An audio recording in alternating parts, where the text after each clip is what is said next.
Hi అండి, ఈరోజు నేను తయారు చేసేది పులిచింతాకు పచ్చడి అండి. ఇదిగోండి పులిచింతాకు ఇట్లా ఉంటుంది, 3 ఆకుల్లాగా ఉంటుంది. దీని తీగ ఇలా ఉంటుందండి, భూమిలో వస్తూ ఉంటుంది.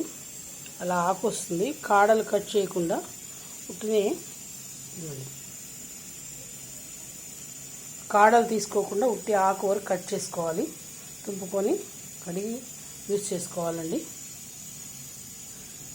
ఇదిగోండి, ఇది ఒక కప్పు తీసుకున్నాను, మా దొడ్లోనే వచ్చింది.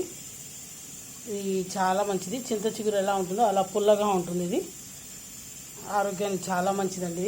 దీంట్లోకి మినపప్పు, 1 అర స్పూన్ మెంతులు, 1 అర స్పూన్ జీలకర్ర వేసుకున్నానండి, మిరపకాయలు వేయించుకోవడానికి. దీంట్లో పోపు అక్కర్లేదు. ఇవ్వండి, 1 కప్పు పులిచింతాకు తీసుకుంటే 1 కప్పు టమాటాలు తీసుకున్నాను. దీని పులిపి వేరు, చింతపండు అక్కర్లేదండి. దీని కారానికి సరిపట్టు పచ్చిమిరకాయలు, 4 మిరపకాయలు తీసుకున్నాం. కొత్తిమీర, రుచికి సరిపడా ఉప్పు, పసుపు, నూనె, ఇంతేనండి. దీంట్లో పోపు వేసుకునే వాళ్ళు వేసుకోవచ్చు. నేను పోపు వేయటలేదు, ఓన్లీ పచ్చడిలానే చేస్తున్నాను. బాగుంటుంది ఇలానే. దీంట్లో నువ్వులు కూడా వేసి చేసుకుంటారు. నువ్వులు వేయకుండా ఓన్లీ మెంతులు,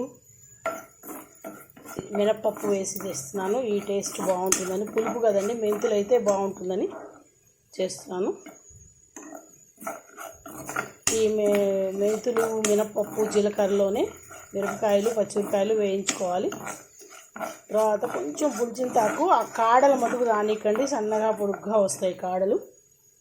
ఇదిగోండి, ఇలా సన్నగా పొడుగ్గా వస్తాయి కాడలు. ఆ కాడలు ఉడకవు, వడలవండి. పచ్చట్లోకి కూడా అంత పెద్దగా బాగుంటుంది కూడా. పప్పులోకి అయితే అసలు ఉడకవు, పప్పులో వేసుకుంటారు. ఇది ఆరోగ్యానికి అయితే చాలా మంచిది. పెద్దవాళ్ళకైతే క్యాజువల్గా మ్యాక్సిమం తెలిసి ఉంటుంది. ఇది ఇప్పుడు వాళ్ళకి తెలిసి ఉండదు. ఇది పులిపిరికాయలకి వాటికి నలిపి పెడితే కూడా పులిపిరికాయలు పోతాయని అంటారు.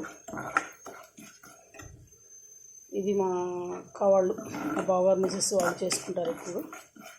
చాలా మంచిదండి ఆరోగ్యానికి. ఇది ఇలా వేగుతున్నాం కానీ మిరపకాయలు, పచ్చిమిరకాయలు వేసుకున్నాం.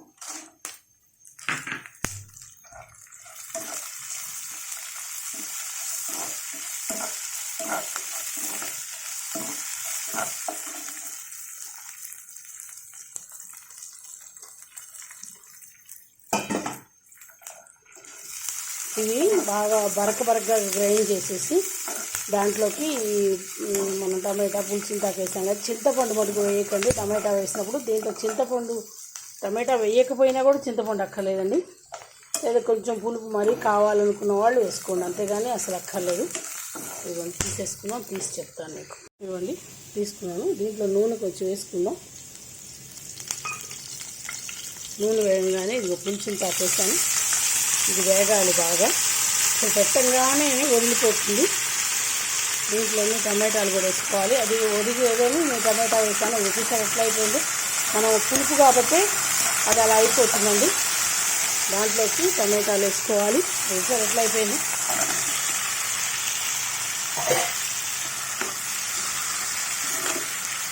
చాలా 10 నిమిషాలు. టమాటాలు లాగా అక్కర్లేదు అనుకున్న వాళ్ళకి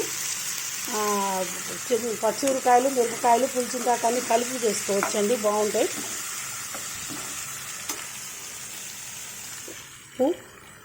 కొంచెం ఉప్పు, పసుపు పడుతుంది. ఎందుకంటే పులుపు కదండి, మనకు టమాటాలు కూడా వేసాం కాబట్టి బాగుంటుంది.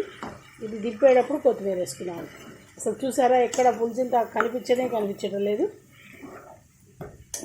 ఊరికే పేస్ట్ అయిపోతుందండి. టేస్ట్ మటుకు బాగుంటుంది పచ్చడి. మూత పెట్టుకొని ఒక 10 నిమిషాల్లో చూడండి. ఇదిగోండి పచ్చడి.